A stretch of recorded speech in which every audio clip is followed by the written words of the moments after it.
तो चलिए रामायण के उस सबसे जबरदस्त अध्याय में चलते हैं जहां सब कुछ दांव पर लग जाता है। जी हाँ, हम बात कर रहे हैं लंका कांड की। वो अध्याय जहां धर्म और अहंकार का सबसे बड़ा अंतिम टकराव होता है। देखिए, ये कहानी सिर्फ दो सेनाओं की लड़ाई की नहीं है। नहीं, ये तो उससे कहीं ज्यादा बड़ी है। ये है दो ताकतवर सोच की टक्कर। एक तरफ है देखिए भगवान राम की सेना जो धर्म और निष्ठा के लिए खड़ी है, और वहीं दूसरी तरफ रावण की लंका जो पूरी तरह से अहंकार और अंधकार में डूबी हुई है। मतलब जमीन आसमान का फर्क।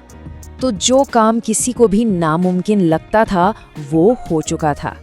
राम सेतु को पार करके भगवान राम की विशाल वानर सेना आखिरकार दुश्मन के दरवाजे पर यानी लंका के तट पर पहुंच जाती है।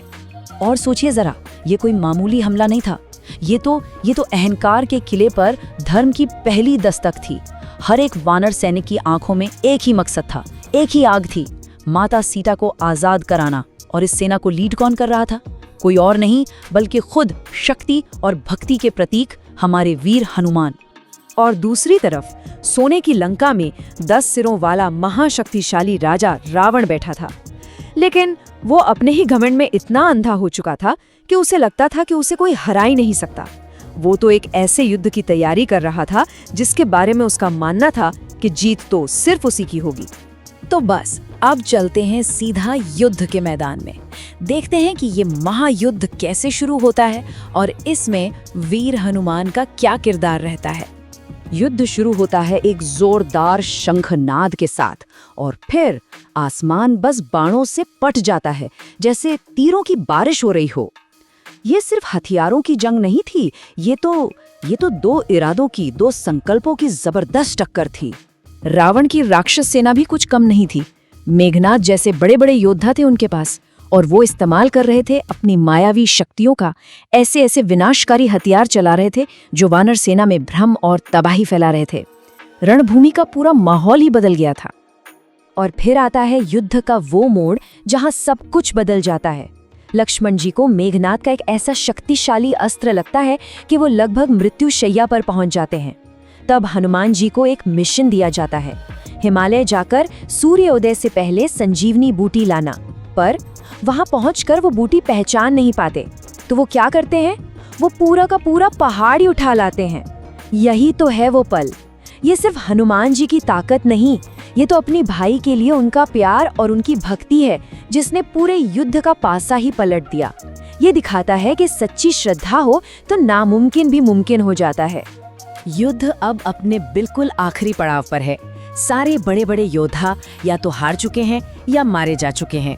अब वक्त आ गया है उस अंतिम लड़ाई का, वो निर्णायक टकराव जहां दो राजा, दो सोच आमने सामने होंगे।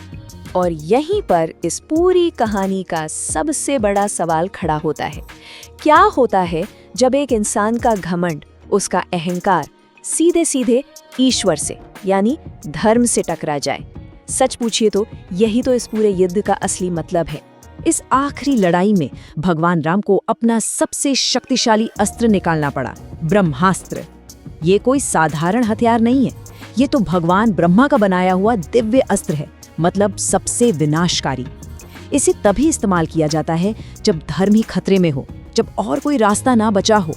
और बस ब्रह्मास्त्र की पूरी शक्ति को बुलाकर भगवान राम वो निर्णायक बाण चलाते हैं। वो तीर सीधे रावण को जाकर लगता है और उसी एक पल में उसके अहंकार और उसके राज दोनों का अंत हो जाता है। तो उस 10 सिरों वाले अहंकारी राजा का अंत सिर्फ एक युद्ध का खत्म होना नहीं था। नहीं, ये तो एक नए युग की शुरुआत थी। धर्म, शांति और न्याय के एक नए दौर का आगाज। और नतीजा सिर्फ एक था और बिल्कुल साफ था। सत्यमेव जयते, यानी हमेशा सच की ही जीत होती है। अच्छाई की बुराई पर आखिरी और पक्की जीत। ये वो सच है जो इस कहानी के जरिए सदियों से गूंज रहा है और हमेशा गूंजता रहेगा। युद्ध जीत लिया गया है, लंका को रावण के जुल्म से आजादी मिल चुकी है, और अब वो पल आता है जिसका सबको इंतजार था। भगवान राम और माता सीता का वो भावुक पुनर्मिलन। सालों की जुदाई, इतना संघर्ष, सब कुछ आखिरकार खत्म होता है। तो आखिर में इस पूरी महागाथा से जो सबसे बड़ी सीख हमें मिलती है वो क्या है? वो यही है कि सच और धर्म की जीत अहंकार और बुराई पर हमेशा होती है, हमेशा। चैनल को सब्सक्राइब करें। जय श्री राम।